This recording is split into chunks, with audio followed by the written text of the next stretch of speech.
Ah, it's a second game and it's already a 3D fast-paced platformer game. Spark the Electric Jester 2. No, there isn't subtitle. Or whatever it's called. Already went to be a 3D fast-paced platformer game. Or to be more specific, the event and already made the second game in series to be a 3D fast-paced platformer game. Like Verpart or Verpart's games are available then elsewhere. I butchered the name, didn't I? Sorry about that. Made Sparks Electric Jester 2 to be a 3D fast-paced platformer game. Okay, I'm repeating myself too much now, even if I say it differently. Well, at least I share it for made the game differently from other videos, and the game was published for computers through Steam and later to Xbox One. By the way, which was made in Unity. I also remember some players saying some bad stuff, maybe like controversy about it, which I couldn't wait, or saying the gameplay isn't good, which I found, but not sure if that is what I'm thinking about. Like the third game is the series has better gameplay. I still play the second game, because I got both of these on Steam Spring Sale, and I had fun with the second game so far. However, it will take some time to play the third game, because I think I have too many scheduled videos, including this one. Like this video was published long after I played the game for this video. Well, and while making video, I continued playing the game. Now the recording I probably still will be continuing. Maybe not the same amount, but still continue playing it. Casually playing the game, I finished it in one day, even with multiple play sessions. So casually it's a short, very short game. Well, at least on normal difficulty. Well, if it's a short game on normal difficulty, then it will also be the case on the easier difficulties. Anyways, I shall stop rambling and share details about the game.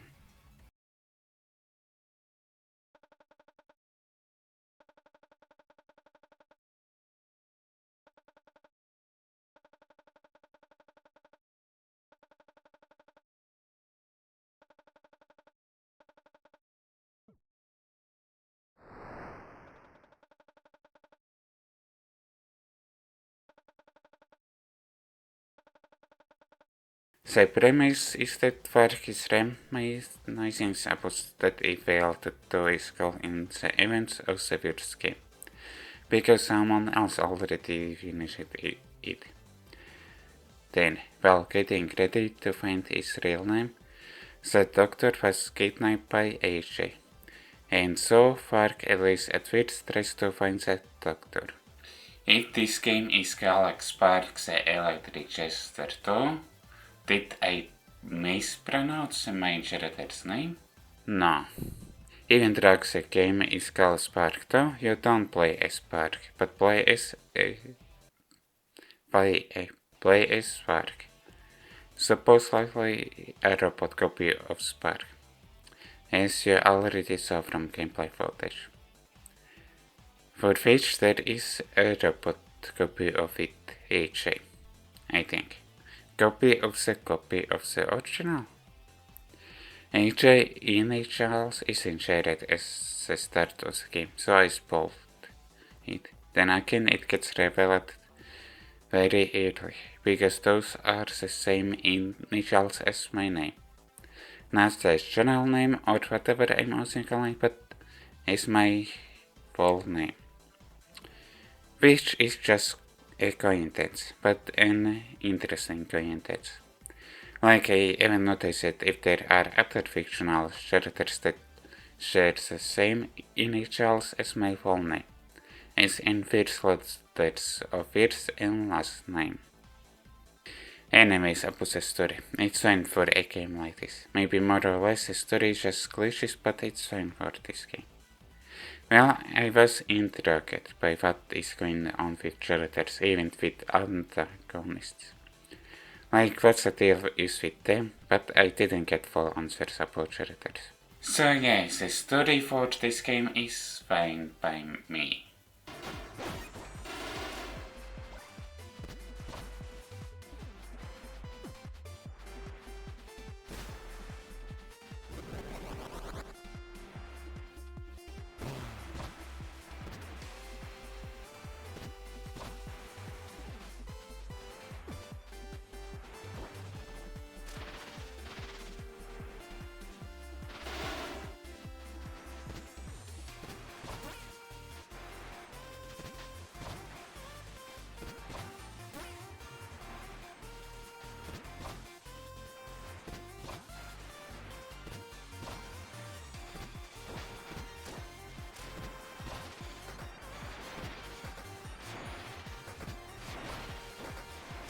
Of course, the gameplay is a fast-paced 3D platformer, where you can skip at least some parts of the stage if you know what you are doing, which means there are different routes to take in each stage. But that isn't all. There is also combat, I guess like hack and slash combat, which I implied can be skipped from what I previously said. Which is true for the most part, like of course you can't skip both sides. More or less attacking involving just spamming one or other or both attacks, but if you just attack, of course you won't be able to beat the enemy. So then there is parrying system, which is a shield which parries most attacks, even from stage hazards. And by parrying you can increase your attack strength by feeling a parry. Of course, sword can also power-ups. 4 golden as power-ups in history in the first game.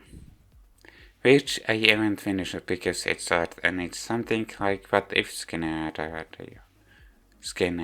or parallel world. Anyways, this video is about Spark 2. Different power-ups gives different power, but I won't share them. Probably I'm already apart in gameplay footage. Sure, there aren't as many power-ups as in the first game, but I still won't explain them. Like they don't have a big difference, and I don't know what they are for each. Also, I need to share about most that help with platforming, or even skip the platforming and get speed up. Well, actually it is moment-based speed, so that also helps you to skip platforming. Like you can get floated in air because of the speed.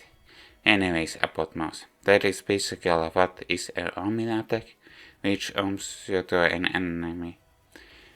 Only weak enemies can be killed by it. Stronger enemies may not even get damaged by it, but at least it still aims you to it. So it is basically a move which helps with platforming. For example, it can save you if you aren't reaching a platform or are under the platform, but there is a lock-on or tactical icon on the enemy, then you can get on the platform where that enemy is. Because there is a double jump, then it is registered to different key or button. I guess there are 2 dashes, like a small pause dash and charge dash. For a charge dash you need to auto keys or buttons to use it, but the small pause dash can be spawned but cancels out speed from momentum. And that also is, I guess, also dash downwards to faster reach ground, for which you need those 2 buttons. If you are playing with a keyboard, then you also are playing using a mouse, and with that, there aren't just camera controls with the mouse controls, but also small stones for character or small moments for the character, and also a mouse to attack enemies. Well, there is also, of course, soul jumping, working also for jumping, of course. And of course, it is made to replay it multiple times, but if the first playthrough would be more fun, then what point will be to replay the game? Thankfully, that isn't the case. I had one in the first playthrough, so I like to get better and better in each stage. However, after finishing the game and when replaying any stage, after finishing it on the level select menu, it's back to the first stage. And so far, there isn't any stage that I dislike. Maybe there are some arenas each stage where you can get count up if you didn't skip that arena, or some arenas that you don't want to visit. I think most of the stages are from bottomless pits, or what basically are bottomless pits, or basically that barriers. But because it's a 3D game, then it's easier to see them, so most of them are my fault. But in some cases, camera and controls, not just camera controls, messes up for me. And even though there are camera controls, the camera angle gets locked out by the lock just for one stage, and only for one part of the stage. Or maybe two, but because they are close enough to each other, then I count it as one part. But this doesn't impact the fun of the game. However, boss fights are just parrying attacks at the right time. And maybe here and there avoid those attacks and getting hit to the enemy. Well, as I said, it makes sound that boss fights aren't fun, but no. They are fun, but I'm not sure how to explain them. I guess you need to experience them to know why they are fun and why I can put words into why they are fun. I don't think showing boss fights on video would be an accurate experience, so I won't show them. Maybe I will show mini boss fights, which are in few stages. Well, this game doesn't have a life system, so you can die as much as you want in the stage and continue the stage from the last checkpoint. However, there is a time penalty which I'm not sure what triggers it. Okay, now that I have played the game more, I guess it's 5-minute limit. So, and with that, you lose scores if you are out at 5 minutes. At first I thought it's maybe too many days, but I noticed it other times and it randomly appeared. So yeah, I guess it's 5-minute time limit. So after 5 minutes, you lose score. But with that you also lose power-ups, if you take too much. And you lose power-up one by one. So not only did this game give me fun as a first playthrough, but made me fun to replace the stage, to get a better score and or thing. Or maybe make me replace the game on harder difficulties. It is casual, easy, normal, hard, very hard and challenging difficulties.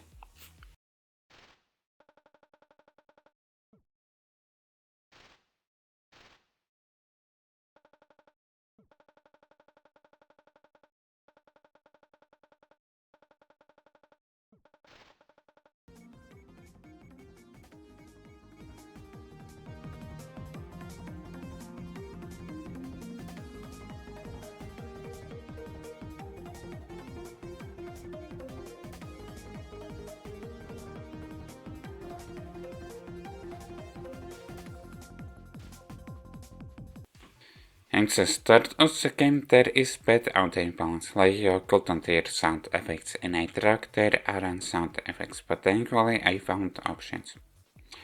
Which is only for audio and graphics, there isn't any control options. And now that think of it, there isn't help filters for controls. And sure there are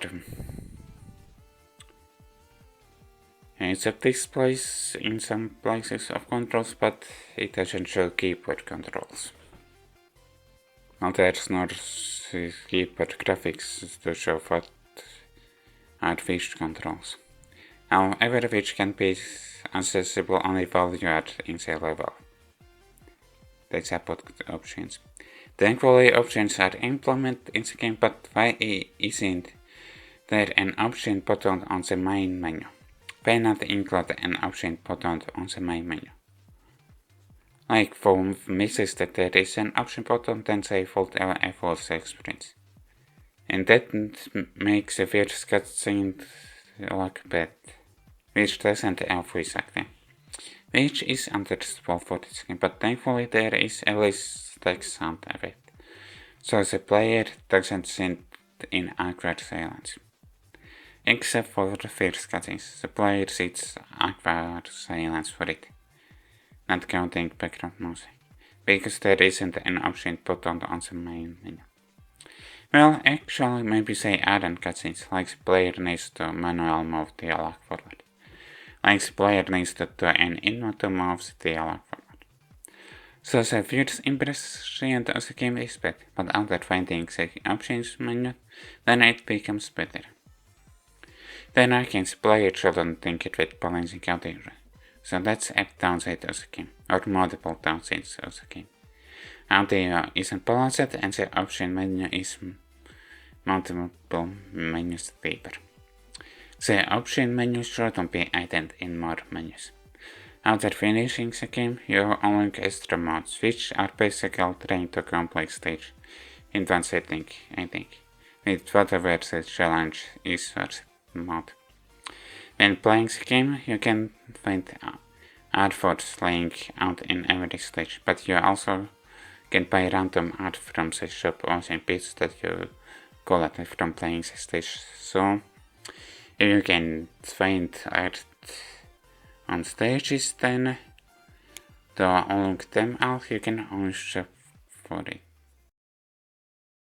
Probably I will keep playing it until I will start playing the third game for a video. Like I'm having fun playing it, so while I haven't played the third game, then I'll keep replaying stages in this game, so